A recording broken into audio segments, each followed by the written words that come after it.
안녕하세요. 저는 50대 중반의 남자입니다. 저는 노래하는 걸 굉장히 좋아합니다. 그렇다고 노래방에 가거나 하는 건 아니고요. 혼자서 흥얼거리며 일을 하는 걸 좋아하지요. 여러 노래를 흥얼거리지만 그중 제일 자주 흥얼거리는 노래는 안재웅님의 친구라는 노래인데요. 그 노래를 부르다가 불쑥 떠오르는 친구까지 있답니다. 그러다 문득 그 친구와 제 이야기를 사연으로 보내고 싶어 이렇게 글을 시작해 봅니다. 그 친구와 저는 중학교 때 처음 만났습니다. 까까머리 남자아이들이 북적거리는 남중에서 키도 작고 덩치도 작은 저는 한마디로 쭈구리였습니다. 워낙 나서는 성격도 아닌데다가 소심한 구석도 있던 저는 누가 와서 시비만 걸지 않으면 다행이다 싶은 아이이기도 했죠. 콩나물 시루처럼 바글바글 모여 앉아 시커먼 놈들끼리 지내다 보면 별일 아닌 일도 싸움이 되고는 했습니다. 국민학교에서 다 같이 알던 친구들이 같이 진학한 학교였지만 왜인지 모르게 입학식이 끝나자마자 분위기가 바뀌더라고요. 안 그래도 집안 사정도 좋지 않아 풀이 죽어있던 저는 그 정글 같은 틈바구니에서 무사히 하루를 보내는 게 다행이라고 생각했습니다. 그게 힘이 약한 저 같은 아이들에게는 나름의 생존 전략이었을 겁니다. 그렇게 겨우 버티며 최대한 몸을 낮추고 3월을 보냈습니다. 그러다 4월쯤 되었을 때 학부모 상담이 시작되고는 정말 눈앞이 깜깜했죠. 저는 부모님이 안 계셨거든요. 외할아버지, 외할머니가 저를 길러주시는 중이었는데 그것이 들통이 나면 아이들에게 책을 잡혀 괜히 곤란해질 것 같아서 되도록 저의 가정사는 최대한, 아니 영원히 감추고 싶었거든요. 어쩌면 아이들은 핑계였는지 모릅니다. 그저 무어라도 하나 당당한 게 없던 제가 스스로도 예쁘지 않았던 것 같기도 합니다. 그냥 창피했다고만 말하기는 부족하거든요. 매일 동네를 서성이며 괜히 돌아다니며 술주정이나 하는 삼촌도 창피했고 시장 노점에서 장사를 하며 걸핏하면 손님과 싸우는 할머니도 창피했습니다. 몸이 아파 집에만 계시면서 심부름만 시키는 할아버지도 당당하진 않았죠. 그나마 집에서 가장 정상적인 할머니가 상담을 오셔야 하는데 선생님 앞에서 저와 엄마를 버리고 떠난 아버지 흉과 새로 시집간 집에서도 제대로 살지 못하는 엄마의 이야기를 할까봐 걱정이 되었죠. 저희 할머니의 신세 한탄 레파토리이기도 했고요. 촉새 같은 서기가 교무실에 갔다가 엿듣고 여기저기 소문을 퍼뜨리기라도 하면 저를 향한 아이들의 비웃음이 시작될까 두려웠습니다. 그 전까지는 그냥 엄마 아빠 없는 제가 부끄럽다는 생각은 못했는데 중학교에 올라와 보니 별거 아닌 일에도 놀림거리가 되고 괴롭힘의 대상이 되는 걸 보니 괜히 겁이 났습니다. 그래서 될 수 있으면 학부모 상담에 아무도 오지 않기를 바랐죠. 하지만 선생님께서는 예외 없이 모든 학부모님이 학교에 오길 바라셨나 봅니다. 처음 정해주신 날짜에 오시지 않은 저의 집 어른들이 오셔야 한다고 저에게 몇 차례나 이야기하시더라고요.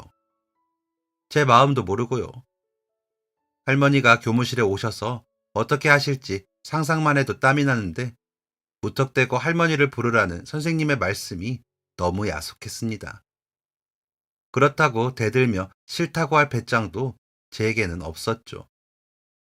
시장에서 돌아와 온갖 짜증을 내며 저녁밥을 짓는 할머니에게 어떻게 말을 해야 하나 떨어지지 않는 입을 겨우 움직여 말을 하려는데 삼촌이 엄마, 얘 학교에서 오라고 전화 안 왔어? 상담이래 라고 말을 하더군요. 그제야 저를 본 어른들은 왜? 학교에서 뭔 사고 쳤어? 라며 묻더군요. 상담하러 오시래요. 바쁘시다고 했는데 꼭 오셔야 한대요. 라며 어물쩍 넘어가려는 제게 삼촌은 바쁘기는 너 괜히 창피해서 그러지? 라며 실실 웃으며 놀리듯 말을 하더라고요. 괜히 뜨끔해 아무 말도 하지 않고 방으로 들어가려는데 할머니가 으이그 또 돈이라도 달라고 부르지. 내가 무슨 죄를 지어서 손자까지 이렇게 보살피고 살아야 하는 건지. 남편이 제대로야 아들이 제대로야. 딸은 시집을 몇 번을 가는 건지 아이고 못 산다 라며 혀를 차더라고요. TV 속 엄마나 할머니들은 아들이나 손자 그렇게나 사랑하던데 저희 집에서 저는 그저 버리지 못해 마지못해 키워주는 존재였습니다.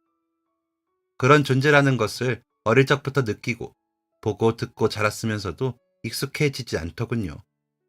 매일 매시간 가족들을 마주칠 때마다 느꼈는데도 아프고 따갑더라고요. 그런 탓인지 저는 점점 어두운 아이로 자랐습니다. 그렇다고 누군가를 아프게 하고 해치는 그런 아이는 아니었고요. 그저 말없이 조용히 공부도 그닥 잘하지 못하는 그런 아이였죠. 덩치도 작고 힘도 약하다 보니 운동에도 그렇게 소질이 있는 것도 아니었고요. 그나마 제일 좋아하는 게 만화책을 보며 그 만화 그림이나 따라 그리는 것이었죠. 그림을 그리다 보면 시간도 잘 가고 만화 속 주인공들처럼 될 수 있는 것 같아 현실에서 벗어나 괴로운 일들은 잠시 잊게 되더라고요. 그러다 보니 만화는 제 탈출구 같은 존재가 되었죠. 하지만 만화책 사는 게 다 돈이다 보니 한 권 한 권 사 모으는 것이 쉽진 않았습니다. 용돈이 부족할 때는 학교에서 중고로 파는 친구들을 수소문해 조금 싼 값에 만화책을 사서 보고는 했습니다. 그렇게 모은 만화책은 들통이 날까 마당 구석 커다란 고무통에 담아 숨겨서 몰래 보곤 했습니다. 삼촌이 알게 되면 분명히 중고 책방에 팔아 술값을 할 것이고 할머니가 알게 되면 돈 허투루 쓴다고 난리를 치면서 해초리를 들 것이 분명했습니다. 그나마 할아버지는 눈을 감아주겠지만 삼촌이나 할머니에게 알릴 거고요. 그래서 번번이 친구에게 빌렸다고 거짓말을 하며 만화책을 봐야만 했습니다. 그렇게라도 만화를 봐야 마음이 좀 가벼워졌다고 할까요? 하지만 그날 저녁엔 아무리 책을 들여다보고 그림을 그려도 마음이 진정되지 않았습니다. 시간이 흐를수록 점점 더 답답해졌죠. 하지만 그런 제 마음을 털어놓을 곳은 없었습니다. 자려고 누웠을 때는 괜히 눈물이 흐를 것 같았습니다. 언제 잠이 들었는지 할머니가 깨우는 소리에 눈을 떠보니 아침이더군요. 겨우겨우 채비를 하고 학교에 가려고 도시락을 챙겨 집을 나서는데 할머니가 오늘은 못 가고 내일 상담하러 간다고 해. 아주 귀찮게 한다. 라고 하더라고요. 집을 나서는 발걸음이 더 무겁게 느껴졌습니다. 멀리 도망가고 싶더라고요. 교실에 들어서고 얼마 뒤 조례를 위해 들어온 선생님께서는 따로 부르시더니 집에서 언제 오신다고 그러던? 하고 물으시더라고요. 그래서 할머니 말을 그대로 전했죠. 그랬더니 흡족한 표정을 한 선생님은 너 집에다가 전달 안 했더라? 어차피 이렇게 될 걸 왜 밀어? 요놈. 이라며 제 이마에 딱밤을 콩 하며 먹이시고는 복도 저쪽으로 가시더라고요. 제 마음은 한없이 깊은 우물로 떨어지는데 그것도 모르면서 딱밤이라니. 원망스러운 마음과 걱정스러운 마음이 저를 한없이 뒤흔들었습니다. 다음 날 할머니는 자신이 가진 옷 중 가장 깨끗한 옷을 입고 매일 시장에 갈 때 매는 가방이 아닌 작은 손가방을 들고 운동장을 지나 학교 건물에 들어오는 모습을 보며 저는 더 깊은 수렁 속으로 빨려 들어가 도저히 집중을 하지 못하는 지경에 이르게 되었습니다. 속이 울렁거리고 혹시나 누군가 화장실 간다고 해놓고 교무실에 갈까봐 등에서 식은땀이 나고 있었습니다. 입술이 타들어가더군요. 한참이 지나도 할머니는 운동장 넘어 교문 밖으로 나가지 않았습니다. 마치 그 시간들이 영원할 것 같다는 생각에 너무 괴로웠죠. 그 다음 시간이나 돼서야 할머니가 교문 밖으로 빠져나가는 것을 볼 수 있었습니다. 쉬는 시간 내내 교무실 밖 복도에서 살피며 애를 태웠는데 다른 아이들이 교무실에 들어가는 것은 못 보았기에 그제야 마음이 놓이더군요. 안도라는 마음이 들고 나니 온몸에 긴장이 풀리고 잠이 쏟아질 듯 오더라고요. 그래서 꾸벅꾸벅 졸다가 과목 선생님께 혼이 나도 그때는 괜찮았습니다. 하지만 누가 보고 들은 걸까요? 반에서 제법 아이들을 괴롭힌다는 아이가 점심시간에 밥을 먹는 제게 다가오더니 너 엄마 없어? 왜 상담을 할머니가 와? 라며 묻는데 먹던 밥이 다 올라와 입 밖으로 뿜어져 나올 것 같더군요. 대답도 못하고 얼굴만 시뻘개져서 허둥지둥 도시락을 닦고 있는데 그 아이는 실실 웃으며 야, 밥 남기면 할머니한테 안 혼나? 다 먹어. 라며 제 도시락을 잡고 놔주지 않더라고요. 저는 울기 직전이었고요. 그런 제 모습이 재미있는지 그 아이 주변에 있는 아이들까지 키득거리며 웃었습니다. 저는 점점 더 어떻게 해야 할지 몰라 아무 생각도 못하고 서 있었죠. 그때 제 바로 뒤에 앉은 아이가 야, 그게 너랑 무슨 상관이야? 너가 선생님이야? 얘네 엄마가 상담을 하시던 할머니가 상담을 하시던 신경 끄고 너 밥이나 먹어. 라며 그 아이와 그 주변의 아이들에게 신경질적으로 말을 하더군요. 놀라서 돌아보니 같은 국민학교를 나오기는 했지만 한 번도 같은 반인 적은 없던 친구였습니다. 중학교에 와서 같은 반이 되긴 했지만 인사도 안 하고 지냈죠. 그 친구의 말에 저를 에워쌌던 아이들은 그 친구를 향해 서더군요. 그런데도 그 친구는 기가 죽기는커녕 뭐 너희가 몰려다니면서 그러면 뭐라도 된 것 같아? 그러는 게 무서워 보이냐? 진짜 창피한 줄 알아. 사람 아픈데 찔러가며 괴롭히지 말고 사내 자식들이 부끄러운 줄도 모르고 라며 더 큰 소리로 그 아이들과 맞서기 시작했습니다. 그러자 아이들이 몰려들었고 그 아이들은 그 시선들에 조금 뻘쭘했는지 누가 뭐라고 했어? 궁금하니까 물어본 거지. 별것도 아닌 것 같고 난리야. 라더니 우르르 몰려 교실 밖으로 나가버리더라고요. 제 다리는 후들거렸고 마음은 울렁거렸습니다. 아프다라는 느낌은 무뎌졌는지 아무렇지 않게 느껴졌는데 부끄러움은 그렇지가 않더라고요. 눈물이 날 것 같은 걸 꾹 참고 그 친구를 향해 고마워 라고 겨우 말하고는 저는 도시락을 챙겨 가방에 넣고 책상에 엎드려 제 눈을 감춰야 했습니다. 뭐가 문제일까? 내가 태어난 게 잘못인가? 내가 사라지면 될까? 하는 얼토당토하는 생각들을 하고 있는데 누군가 제 어깨를 툭툭 치더군요. 고개를 들어보니 그 친구였습니다. 그 친구를 올려다보는데 저보다 한 뼘도 안 되게 조금 더 큰 키의 그 친구가 어떻게 그런 배짱이 있는 건지 부럽다는 생각이 들더군요. 저와 눈이 마주친 그 친구는 씩 웃더니 너 되게 소심하구나 하더군요. 순간 제가 당황해하자 더 크게 웃으며 야, 우리처럼 작은 애들은 더 할 말 다 해야 해. 안 그러면 더 무시하는 거야. 너 할 줄 아는 무술 있어? 태권도, 합기도 이런 거 라고 묻더군요. 저는 고개를 가로저으며 아니, 없어 라고 답을 했더니 내가 너 그럴 줄 알았다. 우리 아버지가 합기도 관장님이야. 와서 운동해 라고 하기에 우리 집 돈 없어 라고 답을 했더니 걱정 마. 내가 다 수가 있어 라며 웃더군요. 그날 학교를 마친 후 그 친구를 따라 집 가는 반대 방향으로 향했습니다. 버스 정류장을 2개 정도 지나 도착한 도장은 4층까지 올라가야 했죠. 씩씩하게 웃으며 저를 안내한 그 친구는 도장에 들어서자마자 아버지, 나 친구 데리고 왔어요 라면서 소리를 치더니 여기저기 막 다니더군요. 학교에서는 그러지 않던 친구가 그러니 놀라기도 하고 낯설어 멍하니 보고 있었습니다. 마치 풀어놓은 망아지같이 도장 이곳저곳을 방방 뛰면서 다니더라고요. 그 친구의 소리에 도장 구석진 공간에서 나온 그 친구의 아버지는 도복 차림에 맨발을 하시고는 그 친구를 반기시며 저를 살피더군요. 저는 그 눈빛에 기가 죽어 얼른 인사를 했습니다. 눈빛이 호랑이 같은 분이셨습니다. 그러자 웃으며 인사를 받으시고는 딱 봐도 운동이 필요한 친구구나 라며 두툼한 그 손으로 제 등을 쓸어내리셨습니다. 그때 느껴진 그 온기에 좀 따뜻해진 느낌이 들었습니다. 누군가 저를 그렇게 반기고 환영하는 건 어색하고 낯설었지만 싫지 않더라고요.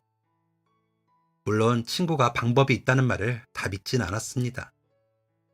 돈이 없다 하면 놀다 가라고 하시긴 하겠지만 운동을 시켜주시지 않을 거라고 생각했죠. 그런데 친구 아버지는 아무것도 묻지 않고 제게 도복과 흰띠를 주시며 오늘부터 운동하고 가. 하루라도 빨리 운동해야 해. 라고 하시더라고요. 그래서 대뜸 저 돈이 없어요.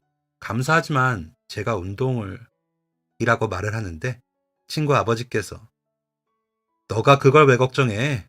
너가 운동이 급하지 돈이 급해? 라며 도장 밖으로 발걸음을 옮기시더라고요. 그런 친구 아버지를 넋놓고 보기만 했습니다. 그런 저를 친구가 콕 찌르며 우리 아빠한테 나보다 작은 친구가 반에 있다고 했더니 너 데리고 오라고 하시더라고. 우리 아버지도 중학교 때까지 반에서 제일 작았대. 그런데 운동하고 나서 커지더니 고등학교 때 지금만 해졌다고 하더라. 그래서 그런가? 작은 애들 운동시키는 걸 좋아해. 라며 웃더라고요. 그렇게 무언가에 홀린 듯 저는 그날부터 도장에서 운동을 시작했습니다. 합기도장에는 관원이 매우 많은 것은 아니었지만 항상 누군가가 운동을 하고 있는 정도였습니다. 어떤 시간에 가도 저 말고 다른 사람이 있더라고요. 운동을 시작하고는 친구는 저를 더 챙겨주기 시작했습니다. 어떤 날은 삶은 달걀을 두세 개 챙겨와 까 먹으라고 주기도 하고 어떤 날은 관장님이 챙겨주라고 했다며 사과 하나를 내밀기도 했습니다. 처음엔 그런 친구의 베풀미 낯설고 어색했고 그러다 말겠지 싶어 받기는 하면서도 의심을 좀 했던 것 같습니다. 이러다 갑자기 운동한 회비를 한꺼번에 내라고 한다던가 반에 제가 거지같이 운동을 공짜로 다닌다고 소문을 낸다든지 할까봐 걱정이 되었거든요. 하지만 그 친구는 시간이 지나면 지날수록 점점 더 제게 잘해주더군요. 왜 나 같은 애한테 이렇게까지 하지? 라고 생각이 들 만큼 친구는 항상 제게 베풀기만 하는 친구가 되어주었습니다. 너무 고마운 사람이자 친구가 되어준 그 친구는 항상 받지도 못하면서 제게 베풀기만 하더라고요. 여름방학이 될 때쯤에는 제가 너무 미안해질 만큼요. 은근히 저를 괴롭히는 녀석들에게 한 방씩 무안을 주어 더 이상 말을 못하게 하더라고요. 제 입장에서 그 친구는 홍길동이요. 로빈 후드 같은 존재였기 때문에 그 친구가 하자는 일이라면 언제나 신이 나서 따르고는 했습니다. 그 친구는 그런 저를 동생처럼 여기는 것 같았습니다. 뭐든 괜찮았습니다. 그 친구와 가까이 하기 시작하며 저에게는 새로운 세상이 열렸거든요. 그 친구는 다른 친구들과도 잘 지냈습니다. 그 덕에 저도 친구가 많아졌죠. 1학기에는 부반장, 2학기에는 반장을 하는 그 친구는 선생님과도 잘 지냈거든요. 그러다 보니 아무리 센 녀석들도 그 친구에게는 함부로 대하지 않았죠. 그 친구와 함께 있으면 저까지 보호받게 되더라고요. 전처럼 교실 구석에 멍하니 앉아 쭈그리고 있지 않고 즐겁게 생활할 수 있었습니다. 그리고 무엇보다 운동을 하다 보니 정말 키도 크고 골격도 커지더라고요. 중학교 2학년이 되었을 때는 제법 키가 커 전에 입던 옷들이 다 작아졌습니다. 할머니는 그런 저를 보며 콩나물도 아니고 뭐 이렇게 빨리 자라. 옷 사입 히는 것도 일이다, 일이야. 라고 하면서 혀를 쳤습니다. 전에는 그런 말들을 들으면 기가 죽고 숨고 싶어 만화책만 잡고 앉았지만 그때는 그런 말이 아무렇지 않았습니다. 부모님께 효도하는 것도 관장님이 말씀해 주시곤 하셨는데 그 말씀을 되짚어 보면서 할머니도 너무 힘드시니까 저러시겠지 하며 이해를 하게 되더라고요. 그러고 나니 가족들이 더 이상 밉지도 않았습니다. 어찌 되었건 힘든 상황에서도 낳지도 않은 나를 책임져 주시는 분들인 것은 변함이 없으니까요. 나를 버린 부모보다는 나은 사람들이라고 생각하니 전에는 생기지 않았던 애정들이 생기더라고요. 물론 표를 내진 않았지만요. 친구 덕에 운동도 하고 몸도 마음도 건강해지고 학교 생활도 좋아지고 나니 그 친구가 제게는 은인이자 형제 같았습니다. 뭐든 의논할 수 있었고 뭐든 함께하고 싶은 그런 사람이었으니까요. 아무리 수더분한 사내놈들이어도 사춘기 시절을 그렇게 의지하다 보니 남다른 끈끈함이 생기는 것은 어쩔 수가 없기도 했고요. 서로만 아는 이야기들이 점점 더 많아질수록 친구와 저는 더 돈독해지는 기분이었습니다. 뭐든 다 말할 수 있는 친구였죠. 그래도 계속 받기만 할 수는 없었습니다. 사람이 염치가 있어야 하잖아요. 아무리 가까운 친구여도 일방적으로 받기만 하다 보면 그게 다 빚이니까요. 계속 운동을 하면서 도장에 회비를 내지 못하니 아침에 일찍 도장에 들러 매일 청소를 한 후에 학교에 가고는 했습니다. 일주일에 2번 정도는 방과 후에 합기도장 전단지를 돌리며 홍보도 했고요. 관장님은 오히려 우리가 월급을 줘야겠다. 석현이 너는 꼭 성공할 거야. 라며 칭찬을 해주셨습니다. 받은 것에 비하면 턱없이 부족한 제 성의에 너무나 기뻐해 주시니 저는 그것만으로도 과분하고 감사하게 생각했습니다. 하지만 친구는 석현아, 너무 힘들게 하지 마. 내가 너무 미안해. 라면서 오히려 제 걱정을 먼저 하는 녀석이라 그렇게 은혜를 갚으면서도 기가 죽지 않더라고요. 다른 반이 되어서도 쉬는 시간마다 만나고 등교도 같이, 하교도 같이 하다 보니 친구와 저는 어디 가서도 제일 친한 친구라고 말하는 사이가 되었습니다. 고등학교에 가서도 마찬가지였죠.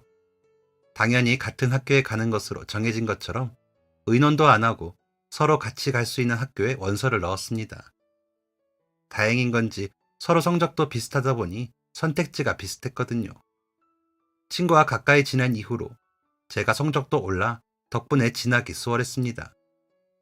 이렇게 적다 보니 정말 여러모로 제가 그 친구 덕을 많이 봤네요. 그 친구는 항상 너가 우리 아버지 도장일 도와줘서 내가 얼마나 고마운지 아냐? 라고 말하지만 제가 이런 일들을 늘어놓으면 그게 왜 내 덕이냐? 네가 잘한 거지. 라며 아무렇지 않게 말하는 친구는 정말 바보인가 싶을 정도라니까요. 아마 다른 사람이었으면 엄청 생색내고 잘난 척하며 으스댔을 텐데 오히려 저에게 고맙다고 말하는 착하고 순한 친구를 저는 진심으로 좋아했습니다. 그래서 따라가고 싶어 노력을 한 것도 있었겠죠. 그 덕에 성적도 오르고요. 그렇게 진학한 고등학교에서도 저희는 부지런히 붙어 다녔습니다. 저는 여전히 새벽에 도장에 나가 청소를 하고 학교에 등교했고 전단지는 일주일에 한 번, 토요일 방과 후에 돌렸습니다. 그때도 역시나 친구는 저와 함께였죠. 정말 잠만 따로 자고 모든 걸 함께 했습니다. 고등학교에 가서도 친구는 친구들이 많았습니다. 저는 그보다는 못했지만 그래도 전보다 편하게 지내는 친구들이 늘었죠. 그래도 가장 친한 친구는 그 친구였습니다.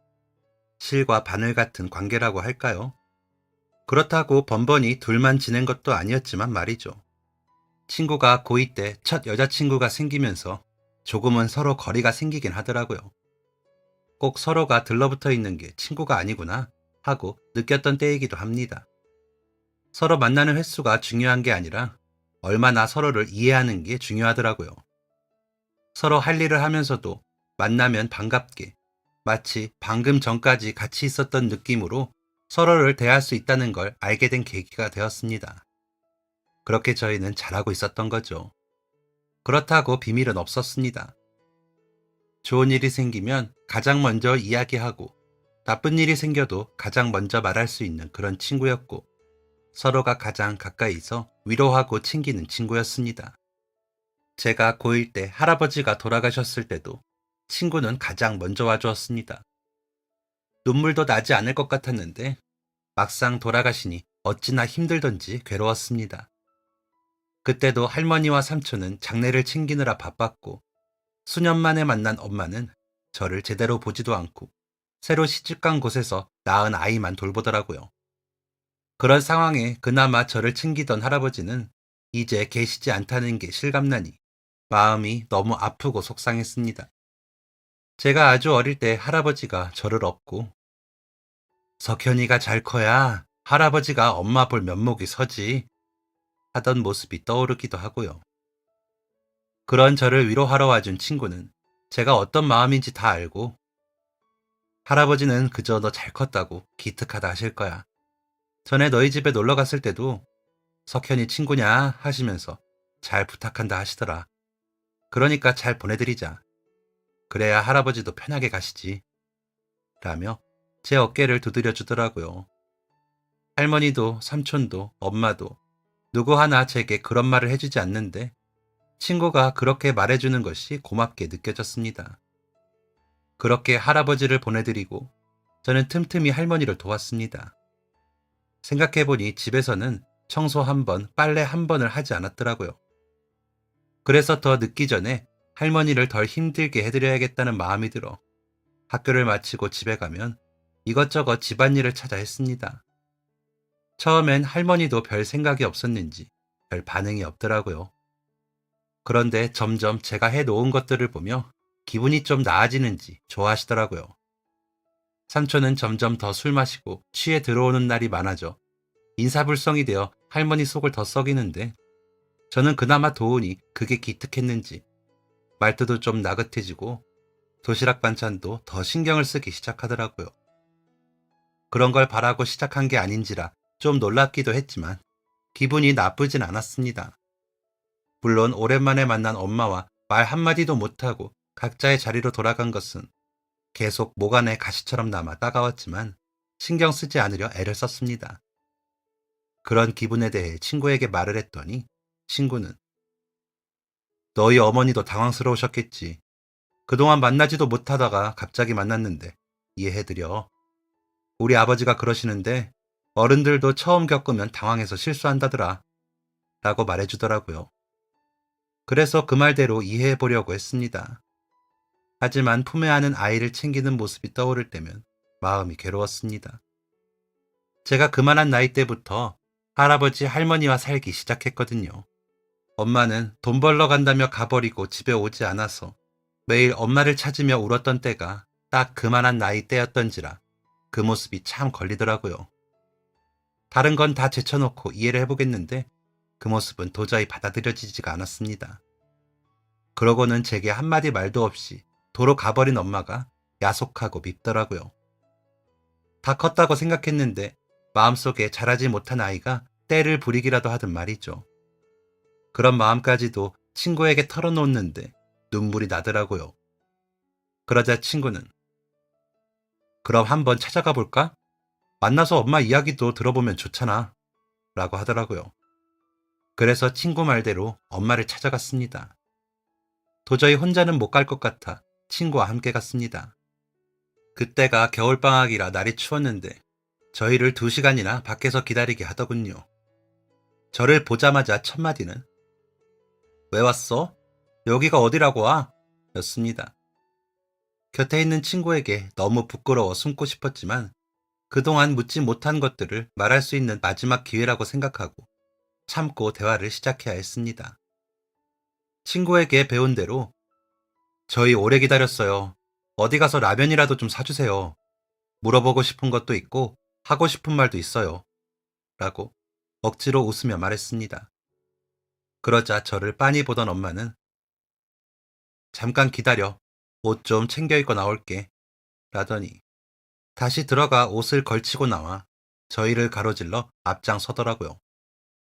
그 뒤를 따라가면서도 돌아갈까 생각했지만 친구가 제 팔을 툭 치며 눈짓을 하는 것을 보고 견뎌보기로 했습니다. 근처 칼국수집에 가 친구와 제가 나란히 앉고 엄마는 저와 마주보고 앉아서야 엄마의 얼굴을 제대로 볼 수 있었습니다. 어릴 적 기억보다 나이가 든 엄마의 얼굴엔 할머니보다는 였지만 주름이 지기 시작하고 있더군요. 지친 표정도 비슷했고요. 주문한 칼국수 2그릇이 나올 때까지 서로 얼굴을 마주보기만 하고 아무 말도 하지 못했습니다. 칼국수를 다 먹고 친구가 화장실 좀 하고 일어서서 나가고 나서야 엄마는 그래, 하고 싶은 말이 뭐니? 라고 묻더군요. 그래서 아무리 그래도 나도 엄마 아들인데 그렇게 모른 척을 해야 했어요? 라고 하자 엄마는 고개를 숙이고 그러면 어쩌니? 나 또 이혼할까? 혼인신고도 못하고 너 낳고 친정에 맡기고는 친정 출입도 못하고 살았다. 왜 그랬겠니? 너랑 안 마주치려고. 지금 내 남편이 너랑 내가 마주치는 걸 싫어하니까 나도 살려고 그랬다. 그래서 따지러 왔니? 내가 엎드려 절이라도 하며 사과해야 해? 라며 화를 내더라고요. 그런 엄마에게 저도 화를 내고 싶었지만 저도 모르게. 보고 싶었어요. 나도 엄마한테 어리광도 부리고 챙김도 받고 싶었는데 나는 버리고 가더니 걔는 엄청 챙기시더라고요. 걔랑 나랑 다른 게 뭐예요? 나도 엄마 아들인데 라고 말하며 눈물을 흘리고 있더라고요. 그런 저를 아무 말 없이 보던 엄마는 걔는 아버지가 있잖아. 어쨌거나 나 먹여 살려주고 있는 사람이 있잖아. 나도 힘들어. 시부모님 다 살아계시고 집안일도 많고. 그러니까 라고 하기에 알았어요. 이제 안 올게요. 나중에 할머니 돌아가셔도 집에 무슨 일 있어도 만나도 아는 체 안 할게요. 그러니까 마음 놓고 사세요. 저는 졸업하고 군대 갈 때까지만 할머니 신세 질 테니까 걱정 마시고요. 하고 자리에서 일어나 나왔습니다. 밖에서 기다리던 친구는 저의 어깨에 손을 얹고는 아무 말 없이 걸어주더라고요. 그렇게 걸으며 저는 평생 흘릴 눈물을 다 흘린 것 같았습니다. 얼굴이 팅팅 부어서는 양쪽 볼이 다 터서 뻘개져 있더라고요. 눈물 때문에 얼굴이 다 얼어 그렇게 된 것이었죠. 집으로 가고 싶지 않아 친구네 집으로 가 친구 방에서 멍하니 앉아있다가 밤이 늦어서야 집으로 들어갔습니다. 모두들 잠든 집은 어둡더라고요. 집으로 오려고 친구네 집에서 일어서는데 친구가 잊어, 살던 대로 살면 되지 라는 말이 마음에 박혀 그나마 위로가 되었습니다. 그 말마저 없었다면 저는 그날 밤 우느라 밤을 새웠을 겁니다.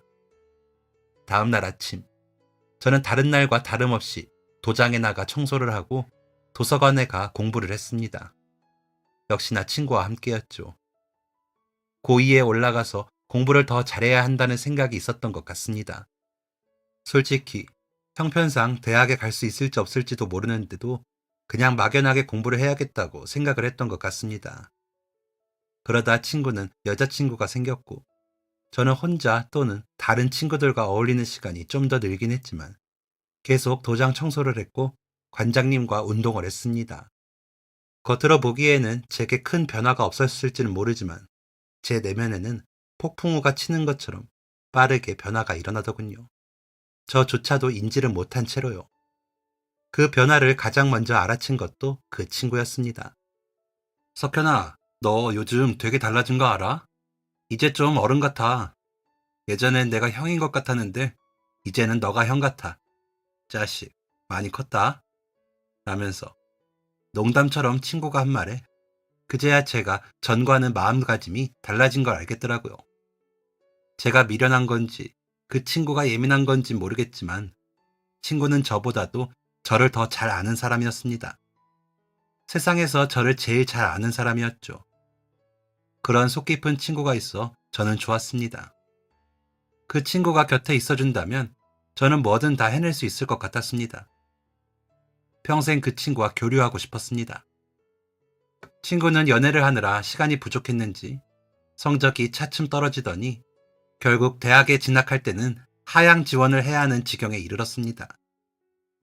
저는 특별히 더 오르지도 않았고 떨어지지도 않아 친구가 지원한 대학에 장학금을 받고 갈 수 있겠더라고요. 그래봐야 지방대학이라 그다지 높은 경쟁률도 아니었지만 저희는 같은 대학에 갈 수 있어 오히려 좋다며 같은 과에 진학을 했습니다. 중학교 3년, 고등학교 3년을 내리 붙어 다니면서도 뭐가 좋아 대학까지 같이 가냐며 관장님은 혀를 차셨지만 내심 좋으신지 저희에게 첫 소주를 사주시기도 했습니다. 저희 집에서는 등록금 달라는 말을 안 하니 제가 대학을 가든지 말든지 신경을 쓰지도 않으셨습니다. 할머니가 어디 취직을 해서 월급을 받아오지 라고 하긴 했지만 장학금 받는다 하니 더 이상 말도 안 하더라고요. 용돈을 벌기 위해 이리저리 아르바이트도 하고 과행사 때문에 바쁘긴 했지만 도장 청소하는 일과 틈틈이 전단지 돌리는 일은 게을리하지 않았습니다. 오히려 친구가 석현아, 우리 이제 이거 그만하자. 너는 어째 잠도 없냐? 라며 저를 말리기도 했지만 저는 멈출 수가 없었습니다. 친구와 관장님께 고마운 그 마음을 그렇게라도 갚아야 했으니까요. 군대에 가 있었던 그 기간들을 빼면 저는 20대 중반까지 매일 도장 청소를 했습니다. 관장님은 그런 저를 대견해 하셨고 고맙다고 해주셨습니다. 저는 그런 관장님께 제가 졸업하고 취직하면 더 좋은 거 해드릴게요. 라고 했죠. 정말 진심이었습니다.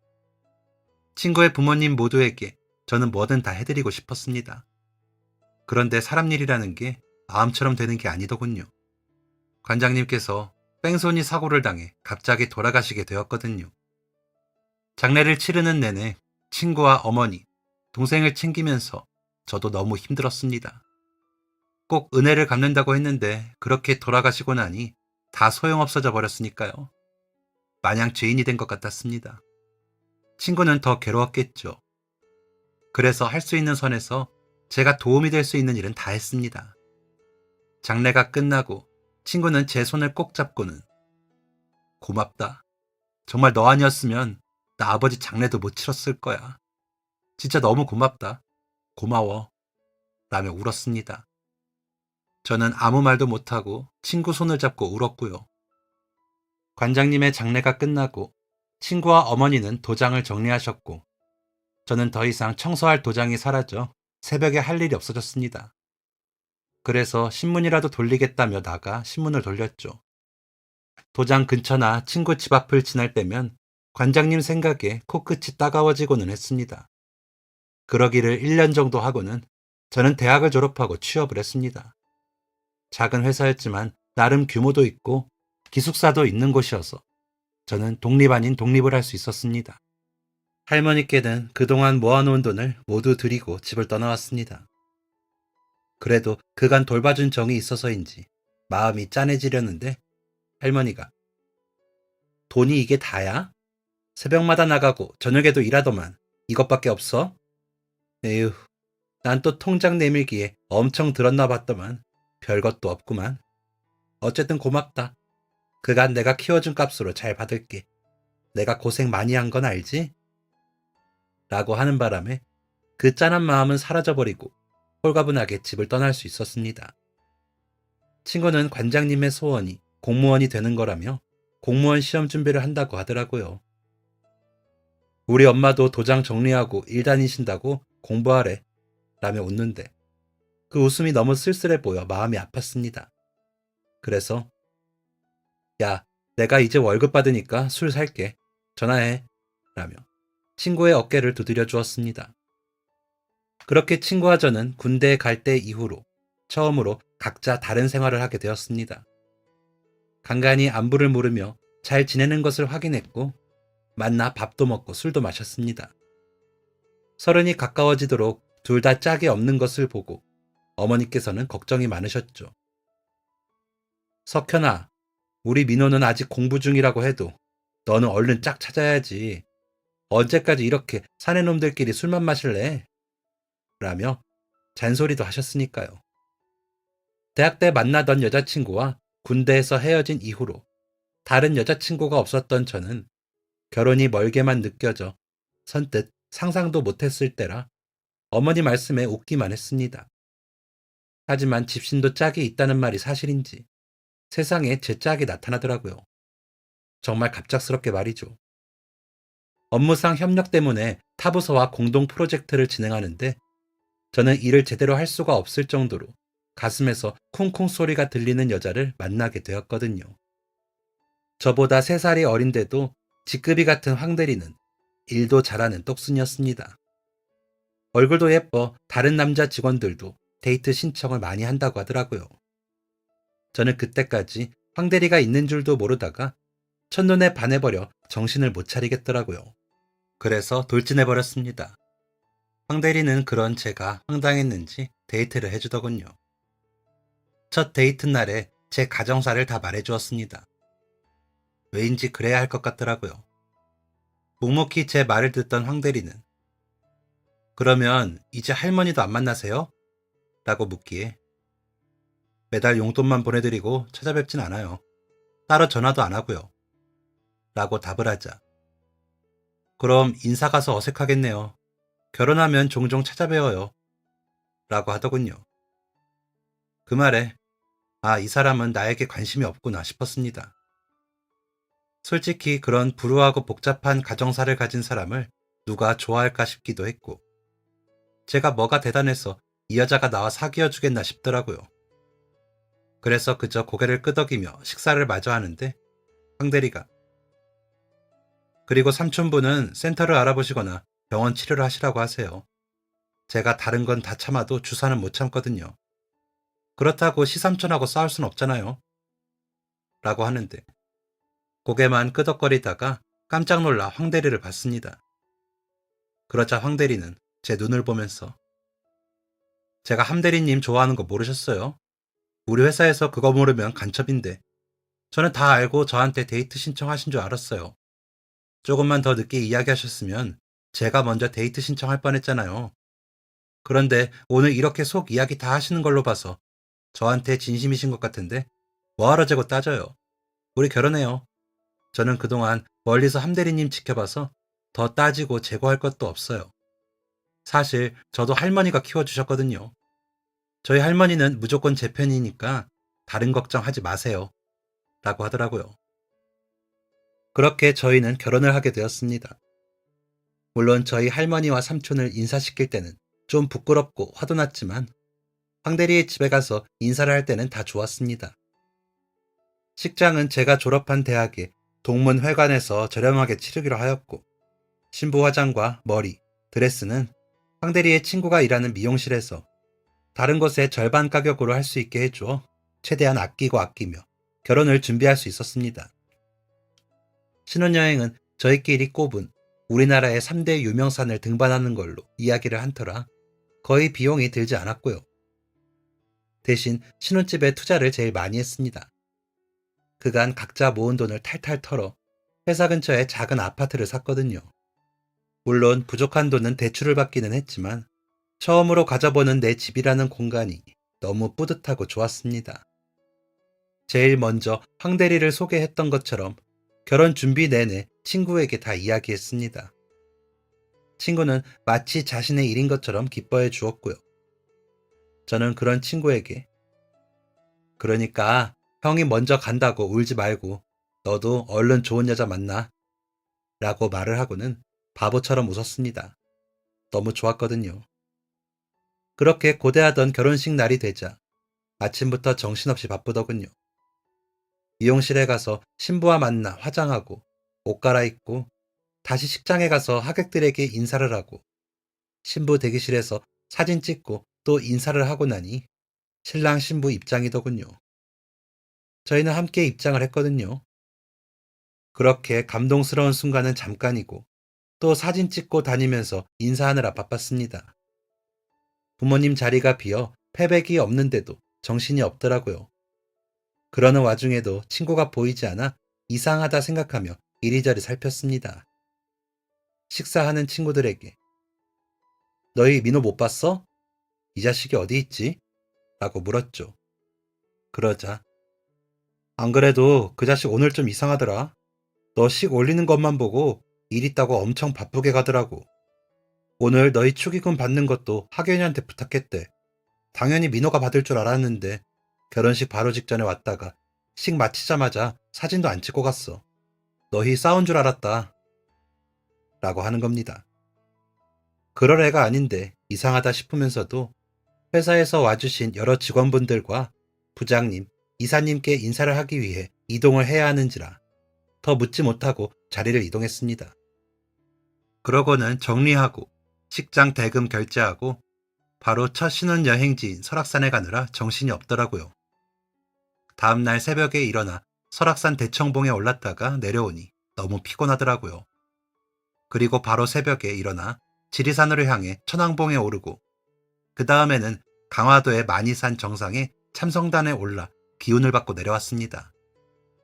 어릴 적부터 가족들끼리 가는 관광지에 거의 가본 적이 없는 아내와 저는 그렇게라도 한을 풀고 싶었거든요. 물론 비용이 더 있었다면 제주도도 갔겠지만 일단 할 수 있는 일부터 하자고 이야기를 하고 한 것이었죠. 결혼식부터 신혼여행까지 정신없고 피곤하게 지내다 보니 친구에게 연락할 정신도 없이 지내게 되었습니다.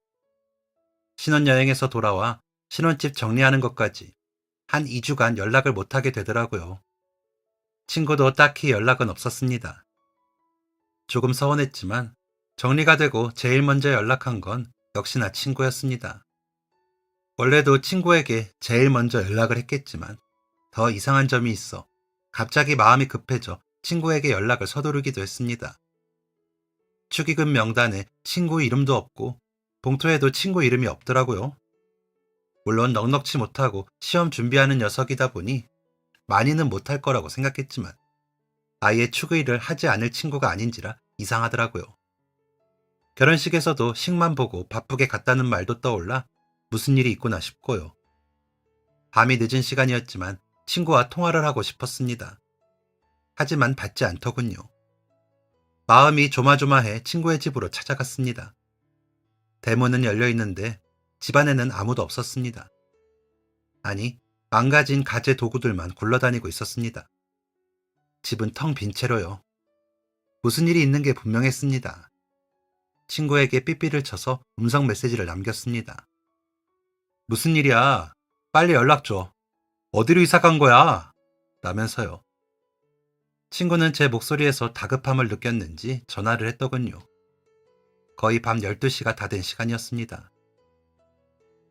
여보세요? 석현아, 그게... 라는 친구에게. 야, 너 이럴래? 어떻게 이런 일을 나한테 숨겨? 무슨 일이야? 라고 소리를 쳤습니다. 친구는 한참을 아무 말 없이 있더니 석현아, 내일 시간 되면 내가 불러주는 주소로 좀 와줄래? 내가 내일 만나서 이야기 다 해줄게. 라고 하더군요. 알겠다고 하고는 전화를 끊는데 아내가 곁에서 지켜보더니 너무 걱정 말아요. 당신처럼 좋은 친구를 둔 친구에게 나쁜 일이 일어나진 않았을 거예요. 라며 위로를 해주더라고요. 그래서 고개를 끄덕이면서도 마음은 불안했습니다. 다음날 퇴근을 하고는 친구가 불러준 주소로 찾아갔습니다.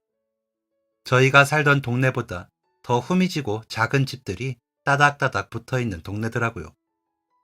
주소대로 찾아가 대문 앞에서 민호야! 민호야! 라고 부르니 반지하에서 친구가 나오더니 찾기 힘들었지? 들어와. 어머니는 주무시고 진호는 나갔어. 라며 저를 안으로 안내했습니다.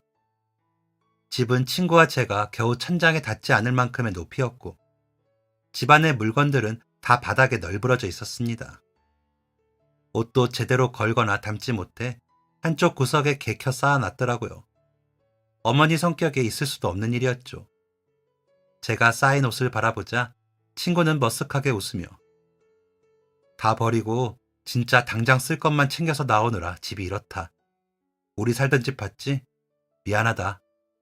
라며 친구가 꺼낸 말은 어머니가 갑자기 어디서 돈을 투자하면 그 돈을 불려서 준다는 말을 듣고 친구와 동생 몰래 집담보로 대출을 받고 도장 정리한 돈, 모아둔 돈까지 다 그 투자처에 넣으셨답니다. 그런데 그게 사기였고 투자한 돈은 다 날리고 집안에 수입이 없으니 대출금은 갚지 못하게 되면서 집이 넘어가 도망치듯 이사를 하게 되었다는 겁니다. 이미 1년 전부터 일이 커지고 있었는데 아무리 공사판에서 일을 해 갚아도 갚아지지가 않더랍니다. 이야기를 하며 친구는 해탈한 듯이 엄마도 잘해보고 싶었겠지. 공부하는 나한테 부담 주고 싶지도 않았고 유학 가고 싶다는 진호 유학도 보내고 싶었나 봐. 라며 웃더군요.